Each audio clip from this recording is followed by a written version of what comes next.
Meski seringkali ditindak oleh petugas protokol kesehatan, namun masih banyak warga yang bandel dan melanggar. Di Pasar Senen, seorang ibu marah-marah kepada petugas karena tidak terima terjaring razia masker.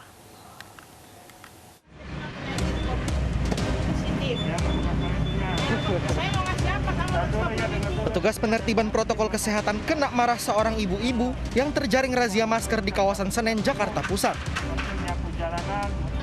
Ibu-ibu ini kedapatan tidak menggunakan masker saat berboncengan sepeda motor sehingga langsung diberhentikan petugas.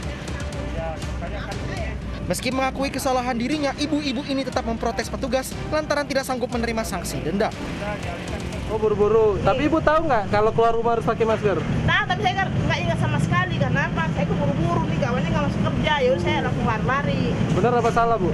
Ya, emang saya salah. Salah ya? Salah berarti ya? Salah. Salah ya, nggak pakai masker ya? Salah nggak pakai masker. Ibu-ibu ini akhirnya memilih sanksi membersihkan jalanan karena tidak sanggup membayar denda. Selain itu, petugas juga merazia warga lainnya yang tidak memakai masker serta pelanggaran batas angkut kendaraan. Razia digelar agar warga patuh terhadap protokol kesehatan untuk mengurangi jumlah kasus COVID-19 di ibu kota. Dari Jakarta, Muhammad Ardi, Lika Apriliani, iNews melaporkan. Penyediaan tes COVID Genos 19 di stasiun kereta api kini bertambah menjadi 8 stasiun. Mulai hari ini, layanan tes COVID Genos juga tersedia di stasiun Gambir, Jakarta. Mulai hari ini, PT Kereta Api Indonesia menambah layanan tes COVID Genos 19 di stasiun Gambir, Jakarta. Di Jakarta, layanan tersebut sebelumnya hanya tersedia di stasiun Pasar Senen. Sementara di luar Jakarta, tes Genos C19 tersedia di stasiun Yogyakarta, Solo Balapan, stasiun Bandung, dan beberapa stasiun lainnya. Pengguna kereta api jarak jauh diwajibkan menunjukkan keterangan negatif Genos C19 atau rapid test antigen yang sampelnya diambil dalam kurun waktu maksimal 3 kali 24 jam sebelum jam keberangkatan. Dengan harga Rp20.000, hasil Genos C19 dapat diperoleh 15 hingga 30 menit. Cukup tidak lama ya, cukup mudah juga untuk melakukan tesnya tersebut, nggak terlalu sulit dan aman juga untuk perjalanan. Oke, baik. Mas, tadi biayanya ada berapa yang dibayarkan? Bayarnya sekitar murah sih, nggak mahal-mahal amat gitu. Seorang pasien COVID-19 yang sempat kabur lewat gorong-gorong rumah sakit di Bojonegoro meninggal dunia. Pasien meninggal setelah sepekan menjalani isolasi. Pihak Rumah Sakit Umum Daerah Sosodoro Jatikusumo, Bojonegoro, Jawa Timur, mengkonfirmasi pasien positif COVID-19 Dwiana, warga Kabupaten Nganjuk, meninggal. Pasien yang sempat kabur dari ruang isolasi ini menghembuskan napas terakhir pada Minggu malam. Sebelumnya, petugas dibuat geger dengan peristiwa kaburnya pasien dari ruang isolasi dan masuk ke gorong-gorong rumah sakit sepanjang 200 meter. Diduga ia panik karena tidak bisa dijenguk oleh keluarga. Istrinya yang di Nganjuk sudah cerai, tidak mau. Ibunya yang di Madiun sudah tua, hampir 80 lebih ya, hampir 90 ya. Terus kemudian ada 2 saudaranya di Jakarta dan di Jogja. Pasien meninggal setelah sepekan menjalani isolasi. Sebelumnya, pria berusia 51 tahun ini mengalami gejala berupa demam tinggi dan batuk saat pertama kali mendatangi rumah sakit. Dari Bojonegoro, Jawa Timur, Dedi Mahdi, iNews melaporkan. Pemirsa, kasus COVID-19 di Indonesia terus melonjak hingga siang tadi masih mencatat jumlah penambahan sebanyak 6.462 kasus baru di Indonesia.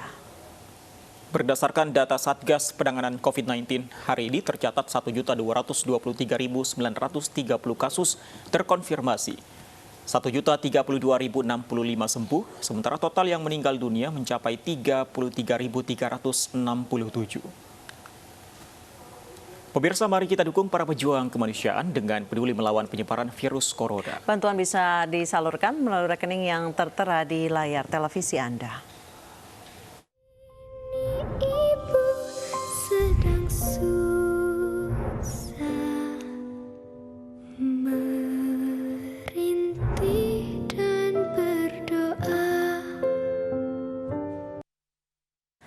Pemirsa, para guru di Sumba Timur, Nusa Tenggara Timur nekat menyambung nyawa menerjang derasnya arus sungai menuju sekolah. Mereka terpaksa menerjang sungai karena tidak ada akses lain yang lebih dekat agar tetap bisa mengajar meski debit air bertambah setelah hujan deras. Dan informasi ini akan menutup perjumpaan kita dalam A-News sore. Dan tetaplah bersama kami karena beberapa saat lagi program A-Newsroom akan menemani Anda. Saya Fandi Hasib. Dan saya Anissa Dasuki mewakili teman-teman yang bertugas mengucapkan terima kasih atas kebersamaan Anda. Selamat malam dan sampai jumpa.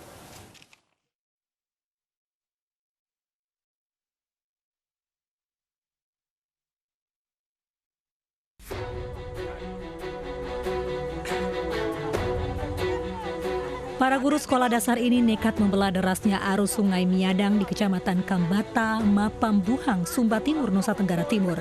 Mereka terpaksa menyambung nyawa karena tidak ada akses lain yang lebih dekat menuju sekolah tempat mereka mengajar.